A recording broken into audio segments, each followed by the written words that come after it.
Internet, il y a une affaire que le monde de Donjons Dragons essaye de te cacher. C'est que la réalité, c'est qu'ils ont mis des micropuces dans les potions de soins. Puis, je peux pas t'en dire plus tout de suite, ça va être dans la vidéo. Les 5 plus grandes conspirations de l'univers de Donjons Dragons. Overlay! Les 5 plus grandes conspirations. On s'entend que Donjons Dragons, hein, c'est un jeu de mystère. C'est un jeu de légendes, de rumeurs. Et le lore, si tu me permets l'expression, donc le monde de Donjons Dragons, le monde officiel de la 5e édition, les Royaumes oubliés, regorge de mystères, de rumeurs, de trucs que les gens sur Internet ont fait comme « Oh mon Dieu, mais ça veut-tu dire? » J'ai envie de te partager aujourd'hui 5 conspirations. Fait que c'est 5 rumeurs qui circulent sur l'univers interne, sur Faerûn, sur les Royaumes oubliés. Donc oui, on parle un petit peu ici du lore de la 5e édition parce que j'aime cet univers-là créé par Ed Greenwood, puis sur lequel un lot d'auteurs et de créateurs ont vraiment bâti un univers qui a marqué mon enfance en tout cas. T'sais. Si tu as joué à Baldur's Gate, tu as peut-être entendu parler de certaines de ces rumeurs-là. On va commencer tout de suite avec une rumeur un peu loufoque. Autour des Tyranneuils, un monstre mythique de Donjons Dragons, les Tyranneuils sont des grosses boules de yeux qui tirent des lasers et qui flottent. Mais c'est pas tout! Parce que non seulement c'est un monstre un peu wacky qu'on va retrouver dans plusieurs aventures célèbres, mais les Tyranneuils aussi ont une personnalité unique. Ce sont des créatures qui sont obsédées par leur ego. Ils ont un ego démesuré, à tel point que quand ils rêvent, il y a des moments dans lesquels les Tyranneuils vont rêver de choses qui vont devenir réelles. Il existe par exemple des moments où un Tyranneuil va rêver d'un Tyranneuil qui lui ressemble beaucoup, et c'est comme ça que les Tyranneuils ont des bébés. C'est pas vraiment des bébés, on pourrait pas vraiment appeler ça une reproduction, mais il arrive que ce rêve-là est tellement réel qu'à son réveil, il y a un nouveau Tyranneuil dans le monde qui existe à cause qu'il a rêvé à lui. Et la rumeur, la légende qui circule sur Internet, Mike Mearls même, un des co-créateurs de la 5e édition, a supporté cette rumeur-là, serait que l'univers au complet de Donjons Dragons, tous les royaumes oubliés, peut-être même tous les romans des royaumes oubliés, se déroulent dans le rêve d'un Tyranneuil. On sait que les Tyranneuils peuvent rêver un monde au complet, réel, concret, qui va même, après ça, s'incarner dans la réalité matérielle des choses. Alors, ce serait peut-être pas exagéré d'imaginer à quelque part un Tyranneuil en train de faire un beau petit dodo dans sa tanière qui rêve aux aventures de Driss, à Tombe de l'Annihilation et à whatever ce qui s'est passé dans la 5e édition. Fait que oui, serait-ce que la vie n'est qu'un rêve de Tyranneuil? OK.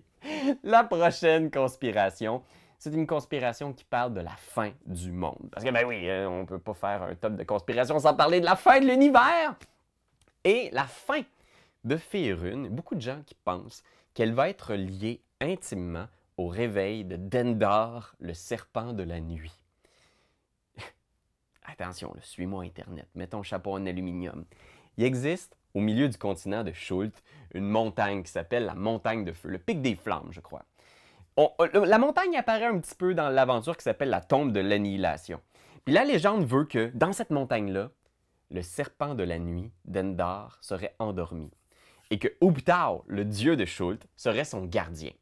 Si tu as vu un peu cette campagne-là, tu sais que Ubtao, c'est un dieu qui est un peu à part des autres dieux du multivers de Donjons Dragons. C'est comme s'il était un peu humain, un peu esprit, un peu animal, dinosaure. Il est comme dans une classe à part.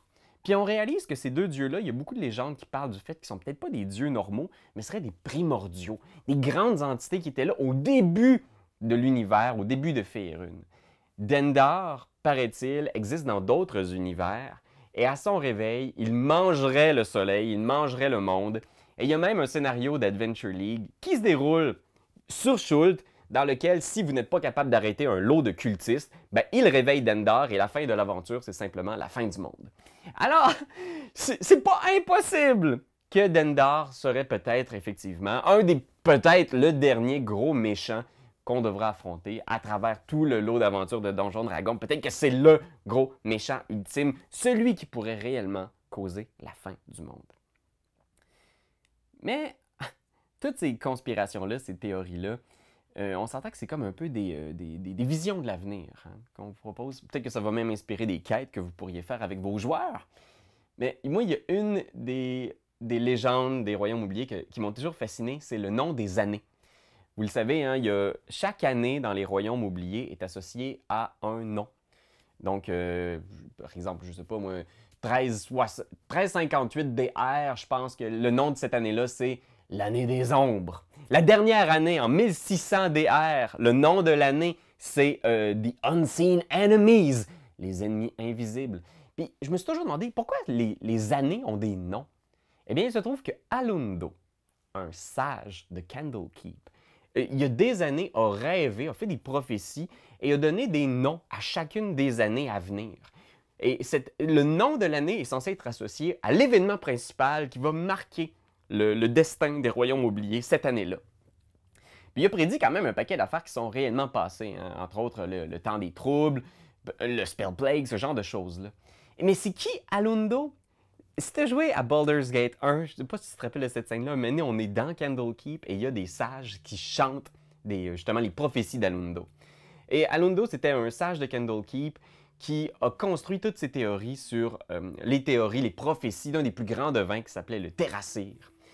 Et il y a beaucoup de choses dans le lore qui nous poussent à croire que Alundo a fait des prophéties réelles sur lesquelles les créateurs du jeu vont ensuite monter un peu, OK, c'est quoi le nom de l'année? Fait que comment est-ce qu'on peut incarner ce nom-là dans ce qui va se passer dans les produits publiés par Wizard of the Coast?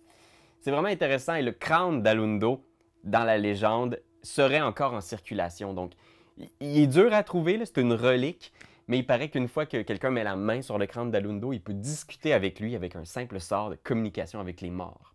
Fait que peut-être que pour une campagne, ce serait extraordinaire d'essayer de prédire l'avenir ou d'avoir un aperçu de ce qui va se dérouler en trouvant cet artefact qui, selon les légendes, serait quelque part dans une ville de flageoleurs mentaux dans l'ombre-terre. Quatrième conspiration. Attention, es-tu prêt pour encore plus de weirdness? Manchoun! Manchoun est un des plus grands sorciers des royaumes oubliés. Il a créé le Zentarim, un réseau d'assassins qui encore est actif à ce jour. Manchoun, c'était un sorcier un peu paranoïaque, puis pour éviter de mourir, il a créé une armée de clones. Et à chaque fois qu'il mourait ou qu'un de ses ennemis avait finalement un moyen de l'assassiner, il se réincarnait tout de suite dans l'un de ses clones qui dormait dans son laboratoire. Un jour, il est arrivé le Spell Plague, je pense que c'était à ce moment-là. Tous les clones se sont réveillés d'un coup. Et ils avaient tous la conscience de Manchoun avec la certitude qu'ils étaient le grand chef du Zentarim. Et ça a créé ce qu'on appelle dans les royaumes oubliés le Clone War. Rien à voir avec Star Wars, mais le Clone War, c'est le moment où tous les clones se sont mis à s'entretuer. Imaginez ça, une dizaine de sorciers maléfiques haut niveau qui s'entretuent à travers les royaumes oubliés en faisant des plans toujours de plus en plus complexes pour être le dernier, le vrai Manchoun.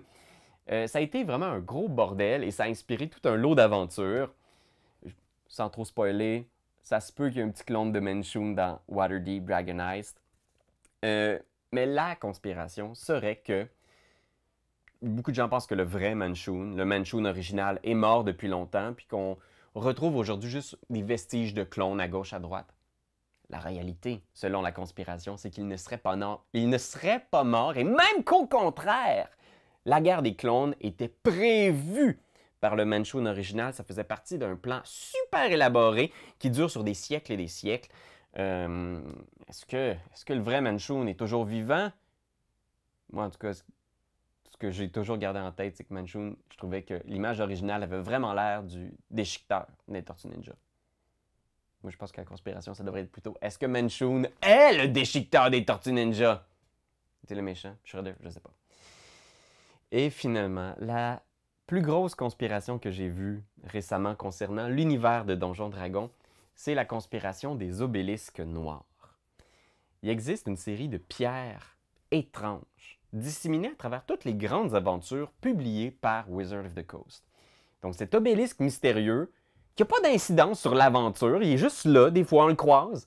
Il est dans Tombe de l'Annihilation, les mines de Phandelver, on l'a vu aussi dans Out of the Abyss. Qu'est-ce que c'est au juste cet obélisque noir, là, qui est dans plusieurs des grands monuments des royaumes oubliés? Ben, c'est comme un peu un Easter egg, tu sais, une espèce de petit truc pour les initiés, une espèce d'inside joke pour ceux qui ont vraiment fait toutes les aventures. Ah, encore un obélisque, c'est bien bizarre! Certains pensent cependant que cet obélisque aurait des pouvoirs et pourrait aussi nous dire comment va se terminer la 5e édition de Donjons Dragons. Et dans le livre Rime of the Frost Maiden, il est mentionné dans un petit encadré que cet obélisque-là, c'est un outil de contrôle du temps et de la réalité créé par un ancien culte dont le nom a été perdu dans les âges parce que, c'est mentionné, qu'une liche célèbre du nom de Vecna aurait pris contrôle de ces obélisques-là et aurait effacé complètement les créateurs de cet outil magique. Il y a des gens qui pensent que ces obélisques-là sont peut-être une façon que Vecna aurait de réécrire la réalité. Puis on s'attend que Vecna, c'est un gros méchant de D&D. Je sais pas si t'as écouté Stranger Things. c'est un méchant célèbre. Et il y a une grande aventure contenant ce vilain qui s'appelle Die Vecna Die, qui était la dernière aventure publiée pour la 2e édition. Et à la fin de cette aventure-là, Vecna changeait une part de la réalité, devenait un dieu. Il y avait le Lady of Pain dans la Cité des Portes. En tout cas, il y avait plein d'affaires et ça signait la fin de la 2e édition et le début d'une nouvelle réalité, le début de la 3e édition. C'était une façon un peu pour Wizard of the Coast de faire comme « Hey, regarde, tout va changer, faites pas le saut. » L'aventure préparait le public à ça. Et il y a beaucoup de gens qui pensent que la fin de la 5e édition, ça va être une grosse aventure avec Vecna qui va utiliser les obélisques sombres pour réécrire non seulement le lore, mais les règles de Donjons Dragons. Alors, vous l'aurez compris, on l'annonce ici, en exclusivité. Le dernier gros méchant de la 5e édition, avant 2024, là où ils vont sortir les nouveaux livres. Ça va être Vecna, puis il va faire des affaires. Voilà, c'était la fin de mon top des conspirations. Une vidéo un peu folle sur l'univers des royaumes oubliés, mais écoutez, si vous aimez D&D 5e édition, jetez un œil au matériel officiel, à ces aventures-là. Elles sont pas toujours bonnes, mais je dois avouer que j'ai beaucoup de respect pour le travail de moine que les créateurs de la 5e ont fait pour garder ce savoir-là qui se passe d'édition en édition, l'évolution de ces monstres, de ces gros méchants légendaires. Fait que non, réellement, je suis très curieux de voir s'il n'y a pas certaines de ces conspirations-là qui ont une goutte de vérité dedans. Fait que voilà Internet, et d'ici là, je vous dis, garde l'œil ouvert.